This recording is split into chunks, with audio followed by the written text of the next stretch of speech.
See you, TMG. Let's get into this. I think we've covered some of the topics that we wanted to talk to about in advance, but we can go over it. We can go over a little bit. Let's talk about this City Arsenal game. You know, I'll go to you, Melo, from the eyes of an Arsenal fan, and then we go to the City fan. Well, what was your takeaway? I was away in Portugal, so I didn't get to watch the game as in depth. I had to re-watch it when I got back. But it was just men against boys. I mean, the occasion was too much for Arsenal. They got outclassed, outshone. They lost. The most disappointing thing for me, if I look through the lens of an Arsenal fan, is that they made it too easy for City. I mean, it's just appeared that there's lacked fight. City was walking straight through them. Arsenal couldn't adapt to the pressure, pass out the back. We couldn't really sustain attacks, and it was a wave of attacks, and eventually Arsenal, buckled. And what was annoying as well is that City seemed to have a lot of opportunities on the break. Whereas Arsenal never really got those opportunities, even though naturally you would think, I've looked at possession stats, but naturally would have thought Man City would have more possession. Obviously, the best way to beat them or get chances to catch them in the break, but I never really showed itself. I mean, Pep done well to bring back Kyle Walker for that game, to nullify the pace of Martinelli, and obviously, and he put a Kanji against Saka. Saka done really well in that regard. But from the impressive side for me, from City, apart from their quality and obviously their know-how and experience, the hard work they done off the ball. Every time Saka, Martinelli were trying to go one-on-one, there was enough. Grealish was working back, and I think Bernard and Rashford was working back. They doubled up well. They covered all the spaces, and you could just see like they wanted it a lot more. And obviously, the quality shone through. I mean, our guys like Holding not up to it. Gabriel, he's been pretty good this season. He needs a quality partner next to him, and Holding is that. Partey was poor, got run ragged by De Bruyne. Jack and Odegaard, Jack and Odegaard didn't do much. Gabriel Jesus tried, feed off scrap. Saka, most of the times he got the balls back to goal. And yeah, there was no quality from the midfield. And Man City just snuffed at every single thing. I mean, like what we touched on earlier about how Pep has developed Haaland's game. See, his goal came from a long ball. Straight to Haaland, pinned Holding like it was a child. And then I think he's laid off to the brain. And De Bruyne, powerful runner, in, out, strike. It's like, from that, it was long ball, set, lay off, in, out, strike. And that's what Haaland also brought to the City, is that he's made them play like all styles. They can go long, they can go short, they have pace down the middle. They may not have the same pace that they had down the sides with Sterling and Salah not there anymore, but they still have enough. They have winning runners. And if they're under the cost for a bit, they got that release clause. They got that skateboard to Haaland, and you can do many different things. And obviously they were lacking his clinicalness last season. He's come through, so see, they're a very complete team, and that's why I didn't really answer on the last segment. This, as long as they get the hardware, the software, they will be the best City team of all time for me. Takeaways, KP. Let's see you gone for that now. Where do I start? I've said on many parts during the season, again on my football chats, that if this Arsenal team was to win the Premier League, it will be the biggest blot on Pep's career. You've already allowed Liverpool to win a Premier League. Granted, a good Liverpool team. Let me not rub dirt on Liverpool's name. Very good Liverpool team. You had everyone there at their peak. But this Arsenal team, I look around the Arsenal team, none of them are getting in Arsenal's all-time 11. Ramsdale, Gabriel, Saliba might get there. I think it's early. But I'm talking about right now. Okay. Right now. We'll talk right now. None of these players are getting in their all-time 11. And I don't think they're at that ilk of top players. I think Xhaka is playing through his skin. And we're talking about players again in terms of, Saka, very good. Martinelli, very good. I don't think Odegaard turns up in big games. And I guess I'm thinking, if Pep allows this Arsenal team to win the Premier League, biggest blot in his career. I think there's like 4 players in the current team that by the end of their career you could say they could make a case for being in the all-time 11. You got Bukayo, Martinelli. You have Martinelli there. Possibly I have Partey. Martinelli. Possibly could say that. No. Vieira. Not Partey. Vieira, no. After what Partey did in the game, again I'm gonna go back to the game. After what Party did against Man City, there's no way but near you know, Party. He won't get over Vieira against Gilberto. he could. Would he even get He in could. front of Petit? He can get in there ahead of Petit. I don't think Petit played long enough. So, Petit had a short run. It's like 4. Is it maybe 4 years? Maybe. Is Party better than Gilberto? That's the only person that you could say. That's the way he. That's the way he's competing. Because you can't get Vieira. No, but the thing is, nowhere near.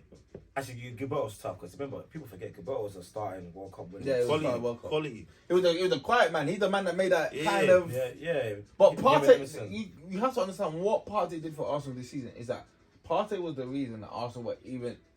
He's the reason that Arsenal could play the way they When could it play. comes to squeaky bum time, He crumbled. it's not there. He's got a lot on his mind, maybe. But also I forgot to mention. I mean, speaking about time, true. I mean, Arsenal played City at the wrong time. Like the last 4 games, Arsenal been in poor form. But they say Saliba injury, all of this. It doesn't obviously. That's a squad. Saliba injury obviously didn't help, but that's a linked squad. But Arsenal form wise, he's been poor. What? Drop points against Liverpool, drop points against Southampton.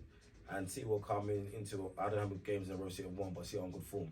And this is the worst time for Arsenal to play them. And you can see, like, Arsenal look like a team that didn't really have as much confidence as they once did. But yeah, I mean, I feel for that all-time 11, Saliba has potential. Saka has potential, only 2 for me. Martinelli over Perez, it'll have to be a stats thing. It's a stats thing. I think Saka can do Ljungberg, and Ljungberg is underrated because he's one of my favourite players. But I think Saka can do him. And Saliba, look at Sol Campbell, Conor Toure, Tony Adams. I think you can have a case in the future, to be fair. Possibly, but yeah, going back to that, I just didn't really think that City can allow this Arsenal team to win the Premier League. Because, like I said, City give up? Didn't Pep give up in January? He said, "Yeah, this is not. It's not involved in this." Pep is the master of mind games. He is the master of mind games. He says a lot of stuff in his press conference, and again, it's all bullshit. I don't really believe what he says, but again, it's to get people to believe he's thinking something, because when really and truly he's doing the other. And I just kept telling Pep, just go back to the basics, go back to 4-3-3, do what we're doing, get Diaz back in the team, get these players back. To an extent, he did go back to the basics.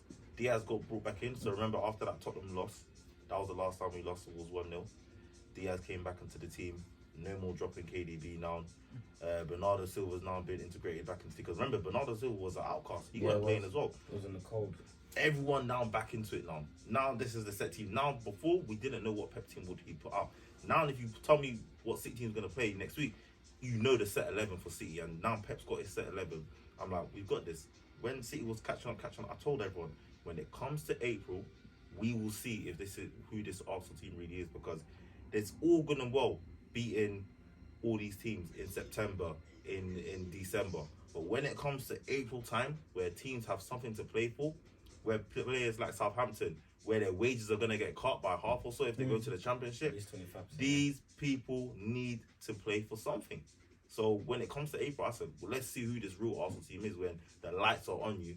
Who are you really? Are you the players that you've been playing for majority of the season? Or are you going to be the players that they're showing right now? And I always knew when it comes to this period of time, do or die fixtures, City don't lose. Yeah, City. When it comes to do or die, I was even going through in my head thinking games where it's like big title deciding games in the Premier League. City don't lose. The 1-0 company, was it the 1-0 1-0 company against Man United. The 2-1 against Liverpool. Yep, 2-1 against Liverpool, 2-0 against Crystal Palace when Liverpool fumbled the bag at Chelsea at Stamford Bridge when Yaya Toure did that fake shot. 2-0 against Newcastle away. Remember, Yaya Toure again did a fake one. 1-0 Vincent Kompany against Leicester. When it's the do or die, City, you must win. In the Premier League, you don't lose those games. So you don't lose that game. I knew when it comes to this running that it's a long day for Arsenal, and lo and behold, I think in terms of what I feel like Arsenal did the game a disservice by conceding so early, because we didn't even allow the pressure to build for City. It was coming though. It was coming. No, but you have to. And this is why I would say Pep is a better manager than Arteta right now, is because Pep is not as stubborn. No, I'm not. But Pep this season and at this moment of time, where Arteta is trying to get to and what Arteta needs to evolve in, is that Pep is not stubborn and says, this is the way I play and this is how I'm going to play every single moment. Yeah. Pep changed the game. For example, long ball. He played with 2 6s. Gundogan kind of slot into the 6 alongside Rodri and let KDB have the free role. That's the kind of intricacies and changes to the tactics where Arteta hasn't reached yet. Yeah, that comes from experience. Yeah, it comes with experience, but Arteta didn't use the tools that he had. He was stubborn with Holding, and he still wanted to play the same way he played with Holding as he had with Saliba. That's not how you play football. You have to use the tools that you have. Yeah, like I said, it comes with experience. Yeah. Pep in his younger days has gone through similar trials and tribulations where he's been a bit too stubborn. He's been poisoned. He's been burnt. Yeah. So it comes with experience. I mean, as an Arsenal fan, when I saw that game, obviously hindsight's 2020. I would have liked to see if Arsenal could have adopted, like you said, a new different style, been a lot more defensive maybe, try to really hit City on the break. Because you have the front 3 players to do it. They work hard. They got pace. Everyone knows City. The best way to try to beat City is to catch them on the counter. You know, that's the easiest way to try to beat City if you can. Catch them on the counter attack. When they play up high up the field, they press, or they're all like, you know, all in your box, all in your half. Try to catch them counter. Obviously, that's goes a lot. It's very difficult to Arsenal be paid for the majority of the season. But when you come against a team that can do what you do but better, you have to, you know, especially away from home. You have to kind of, you know, come up with different tricks. You have to go to your plan B and plan C, like you said, which Arteta doesn't seem to have. But it's experience, it's a learning curve. I've always said this, I've been consistent. I didn't expect Arsenal to win the title. I was pleasantly surprised by our title challenge. I didn't get carried away by myself. I said literally, the only way I really see us winning the title is if we're still within a shout when it comes to this moment on the season and City's focus kind of changes to the Champions or switches to the Champions League. Because contrary to what you said earlier about the Premier League, the bread and butter, which it generally is, I guess, but City need to win the Champions League. Because if they win another Premier League, everyone's going to be like, oh, you didn't win the Champions League. Local champions. You didn't win the Champions League again. And Pep needs to win the Champions League. I agree. I can see, you know what? Ironic that I see City winning 2 of the 3.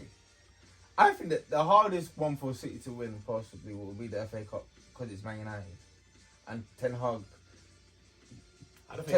has kind of knows. If City drop the FA Cup, win the Premier Champs, they'll be very happy. I don't think City give a toss about the Champions, about the FA Cup, really truthfully. Well, just long for the Premier Champs. The players do, isn't it? Some of the players do. Obviously, will hurt their neck because they're winners, but they'll get over it really quickly if they win the Premier Champs. Yeah, I think if they win the Premier League and Champions, they'll definitely get over it. Yeah.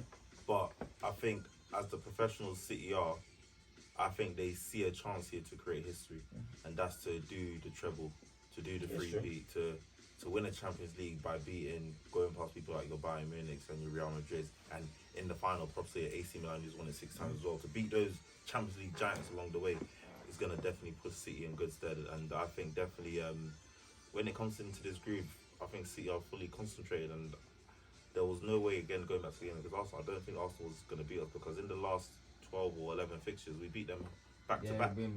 But eventually, law of averages, Arsenal have to win. They have to win, yes. But then when looking at the game, the form they were going in and the form City was in, there was only going to be one outcome. There was only going to be one outcome. I was believing to myself, we're going to win this game 3-0. Because usually it's always 3-1s, your 3-0s against Arsenal and Man City. Again, surprised that Haaland missed that many shots. So I'm really and truly, again, I'm not even over exaggerating. It should have been 7. If Haaland had his shooting boots on, it should have been 7. It would have been damaging. It would have been damaging. But for me, quality game. I should have got spanked. Yeah, there was so many chances. I was like, whoa. Wait, so you know, we talk about this. We talk about like doing the trouble, doing all of these things. Is it a block that Pep hasn't won the Champions League with you guys? Yeah, as a City fan, for me, not as at this moment in time. Are you just happy to be there? Because he took you to the final against Chelsea. You should have won. We should have won that, and you don't blame Pep for those tactics. Look, everyone knows I blame Pep for those tactics. If Pep just played Rodri or Fernandinho in a CDM position, we would have won the Champions League. He decided to play no 6, have both of our 6s on the bench. I don't know what formation he brought up that day. It caught everyone off guard, and we lost our Champions League final. Was I angry? Yes. Was I fuming at Pep saying this is on you? Yes. But was I Pep out? No. If Pep doesn't win the Champions League this season, you man can't be Pep out because you got no option. Never. Even if he doesn't win this season, even though he should, he must. Look, he must win the Champions League this season. What happens? What happens if he goes to Real Madrid and if he doesn't? Does the crumble again? If he does the crumble again, I will never be Pep out because at the end of the day, for me, again, I'm not speaking of Arsenal fans, again, other fans out there might be different, but for me, Premier League is bread and butter. If you are not competing in the Premier League season in season, because it goes in for So the you're whole saying, season, well, 38 what games. do you mean? What do you mean? Are you saying that you could finish fifth and win the champs? Would it be a successful season? Oh, I'll be fuming. What? You're still going to play Yeah, champions? I love the Premier League. I want Premier League every season. I want Premier League and Champions League. I'm like, you know what? If we can win it, we'll win it. But everyone knows me. Every time my predictions come out for what City can win in the season, I always say Premier League, get to the semi-finals or finals of Champions League. I never say win Champions League. You It's have only to when have we that get to be a great team. See how when we just go to the Champions League, is the ordained right. That's what you Yes. need to get to that level. See, you haven't got to. Okay, it's your ordained right. You guys believe it's your ordained right to win the Premier League. That's fine. That's great. People are starting to believe you, that. the Prem is more valuable than the Champions League. For me personally, yes. Again, I'm only speaking for me. If we win Champions League, don't get me wrong, I would love it, and then I might get into that mentality of I want to win it again. I want to win it again. I want to win it again. Maybe it's that experience of I've never won the Champions League. I don't know that feeling. I'm not a Chelsea fan. I'm not United. I've never won it, so I don't You know have to that learn feeling. the feeling, bro. But once I have that feeling, I might be like, you know what? I'd rather have the champs this year and finish fifth. You never know, but for me, because the Premier League is ingrained in me, going through our battles with Liverpool, doing back-to-back, possibly to do a three-peat, that's in my head like, yo, I want the Premier League. I want the Premier. I want the Premier. I want the Premier. You know what the Champions League When you win the champs, you know if Tottenham had won that champs, yeah? It would have trumped what you've done in your last 6 years. If Tottenham had just won that champs against Liverpool, then all we've done, all those league titles, all those... if you never told them that chance, they could have had an argument to say they're a bigger club than Arsenal. You know? Yeah. Possibly. If they won the champs, they could just say, who cares? Like, all of those things you've done, all those things, That has set on for the next 20 years. Yeah, they don't even say anything. You can't even call them. I know. There's a different type of level of winning. When you win the champs, you have the right to say you're the best club in the world. Yeah. Basically, some people believe that's the highest level of football, higher than the World Cup. That's what guys were telling me. Guys were telling me that Messi did this. He said, "Oh, but the Champions League is better." Oh, guys were trying to deceive. Champions League is basically something where you're now introduced into that echelon of clubs like your AC You better Milan, beat your City. Bayern Munich. You better beat Real Madrid. It's a must. We must beat Yeah, Real we Madrid. must. We must. It's not we should. And if we you beat must Real Madrid, there's no excuse why you shouldn't host that club because you're facing Inter or AC. There's no excuse. I'm saying unless Leao does a madness. Or Heritage, or let's say Heritage you. I'm saying on camera right now, if we get to the final and we don't beat AC Milan or Inter Milan, I'm going MIA. I am going off the map, off the grid. Social media is off. No one is going to see me. I know people are ready to come to my house. The first thing I'm doing is I'm getting in the car, I'm driving off somewhere, I'm booking a hotel for at least 2 weeks, and I'm staying. You better low. go off the grid because I'm staying low. You bet. Do you I'm know what it staying is? low. Yeah, the only reason that Inter Milan or AC Milan can beat you is the heritage. Yeah, it's all about heritage, but at the end of the You day, might have no heritage. That's the reason why that will be a tough game. But there's no excuse. There's no excuse. There's none, and it will be another block on Pep's career if he doesn't win the Champions League.